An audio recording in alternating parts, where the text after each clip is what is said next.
Welcome to Interpreting the Stars, where we find out what each and every star out of a 100 possible star rating represents. And how we do that is we break things down into 5 categories and 1 specialty category. Each category is broken down into 5 subcategories. Each subcategory gets 0, 1, or 2 possible stars each. For instance, the people category has acting, characters, casting, importance, and chemistry, and each one of those has a possible of 2 stars. 2, 4, 6, 8, 10 possible stars for the people category, and each one is like that. The specialty category is a little bit different. The subcategories there is out of 10 possible stars because those are unique to the movie alone. So let's get into it and you'll understand what I'm talking about here in a second. For interpreting the stars.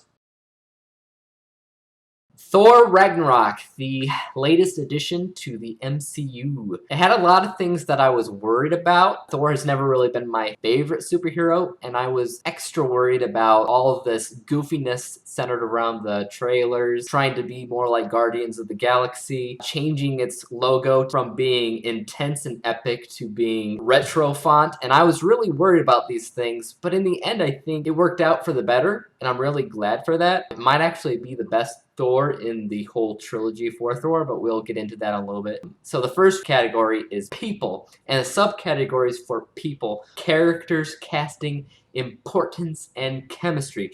All of those subcategories make up the people score. So how did Thor Ragnarok work in that category? Well, let's check it out. As far as the acting is considered, I wouldn't say it's amazing. It is exactly as you would expect it to be for a superhero movie. There isn't a lot of range going on. What you see is either seriousness or comedic silliness for the most part. It is what it is there. I'll give that 1 out of 2 stars. Next, characters. How were the characters? To that, the characters were very good, very diverse, and memorable. I like the fact that the Hulk was in it. I was really worried about the Hulk being in it, especially because this was never really my favorite Hulk. I liked the Hulk that Norton portrayed, being serious and insane, while this one's a lot more cartoony and silly and talks a whole lot more in this. Even though I was worried about that, it wasn't all that bad. I gotta say 2 out of 2 stars for the characters on that.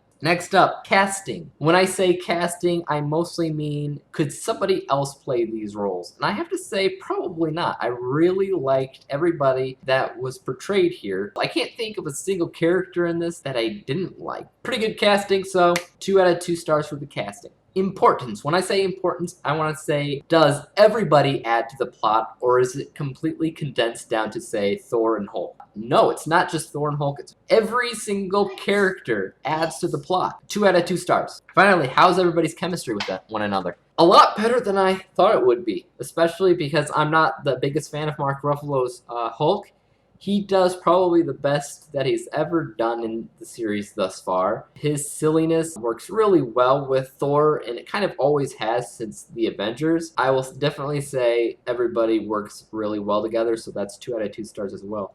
That means the people category gets 9 out of 10 possible stars. Pretty good. Next up, we're going to talk about the writing category. The writing category is made up of 5 subcategories. Once again, those subcategories are: how is the dialogue? How is the balance to the story? How's the story itself? Is it original? And is it interesting? Alright, let's talk about those. First off, dialogue. Is the dialogue any good? Like I said with the humor, specifically the humor and how the Hulk talks versus how the Thor reacts to the Hulk, and even Loki has a few good lines as well. There's a lot of great, memorable lines in this film, so I would have to say the dialogue is 2 out of 2 possible stars. Is this a balanced story? Does it focus on one story, or does it kind of get chopped up a little bit and get over convoluted? While it does switch back and forth with what's going on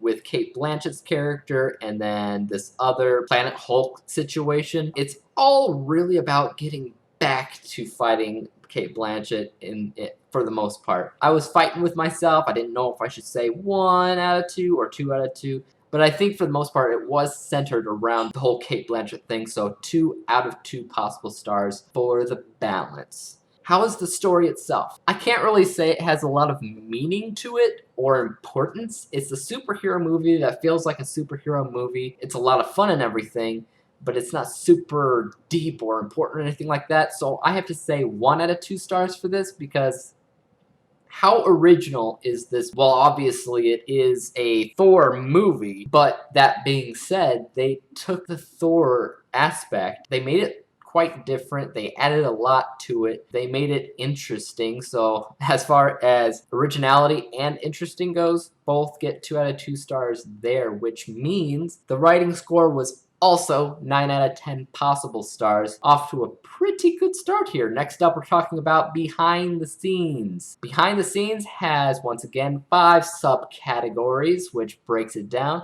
And that is visuals, how the directing is, how the editing is, how the advertisement was, and how the music is. Visuals are really good from the get-go. It's a very, very cinematically visual masterpiece in some regards. There's a lot going on with the visuals from start to finish. There's really not much that you can complain about. They are 2 out of 2 stars for sure. Directing, you can tell that the director specifically had a way of storytelling that was in fact visual, with cinematic visuals as well as camera work, effectively making it feel like a lot of fun. 2 out of 2 stars for the directing. Editing, lots of great action in the movie, which has a ton of editing that actually feels like you understand what's going on. Unlike some movies where it's like so much going on that it's hard to even tell, the editing was actually pretty good here. 2 out of 2 stars for editing. Advertisement, was it as advertised? Yep, no false advertisement here. Once again, advertisement was good, 2 out of 2. Music, I don't know what's going on with this preference to like 80s music. You've heard a lot of it in Stranger Things. You've heard a lot of it in Iron Fist, as well as a few other things. I guess Netflix is really high on it. But they did a lot of it as well in Thor Ragnarok, so you got this 80s techno feel, but I guess that kind of goes along with the whole entire feel of the retro goofiness to it as well. So it actually worked out pretty well for Thor, so 2 out of 2. BTS, Behind the Scenes, gets a full 10 out of 10 possible stars. Next up, we are looking at the narrative arc score. The narrative arc is broken down by 5 subcategories, as usual. That is, and you should probably know this, the introduction, the inciting incident, the obstacles, the climax, and the falling action. So how does it work out here? The introduction kind of just has a quick fight to remind you that Thor is awesome. The inciting incident is when they learn about their sister. Part of the inciting incident, the crossing of the threshold, happens when they get stuck at, I'm gonna just say, Planet Thor. They didn't really call it anything in this movie. Obstacles, lots of fights, lots of arguments, things like that, lots of silliness, but obstacles nonetheless. The climax had to come down to the final fight, as usual. Falling action, does it bring it back to a new sense of norm? Yes, it does. I won't spoil you, but for the most part, all of these. Introduction gets 2 out of 2. Inciting incident, 2 out of 2. Obstacles, 2 out of 2. Climax, 2 out of 2. Falling action, 2 out of 2. Once again, we got a perfect score for narrative, 10 out of 10. Next up, we look at entertainment score. How entertaining was it? Well, I do think it's a very entertaining movie. As far as rewatchability, I'd say 2 out of 2 for rewatchability. Fun. Yes, you just have fun watching it, 2 out of 2. Do I have an impulse to buy it? Sort of. I would buy it cheap. I wouldn't mind owning it. If somebody wants to give it to me as a gift, that'd be pretty cool. I don't think I would buy it full price. I would wait a little bit until it's a little bit cheaper. So 1 out of 2. Do I have an impulse to talk about it? I wouldn't mind having a discussion with anybody. But as far as walking out of theater and really wanting to tell somebody who maybe hasn't seen it and spoiling their day, I can't say that's the case here. So 1 out of 2. Does it suck the audience in? Yep. 2 out of 2. So as far as entertainment scores go, 8 out of 10, not too bad, but not a perfect 10 either, though that is very hard for me to get these days. So those were the 5 main categories, but because every movie's different, we have a specialty category, which has 5 subcategories of its own. And for Thor Ragnarok, I decided, as a sequel, does it add anything new for Thor?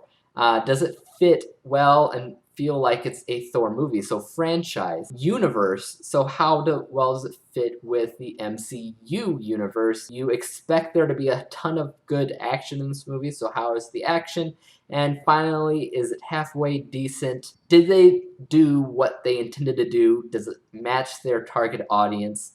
So let's get into that. As a sequel, do you need to have any prior knowledge of anything, and does it add anything? Do you need prior knowledge? Oh my goodness, you almost didn't. For Thor, I don't really think you needed anything, but for Hulk you did. You needed knowledge in Age of Ultron to understand what's going on with his story. So with that, I'll give it 5 out of 10 possible stars. Franchise, how well does it feel as a sequel to Thor? Does it fit in? Even though it's not as serious as the other ones, I do think it fits well. 10 out of 10 for that. Does it fit well with the universe, the MCU? Yes. 10 out of 10. It feels pretty cool with the universe. How about the action that you expect from it? You expect a lot of action, and you get it. Full 10 out of 10 points for that. Is it halfway decent?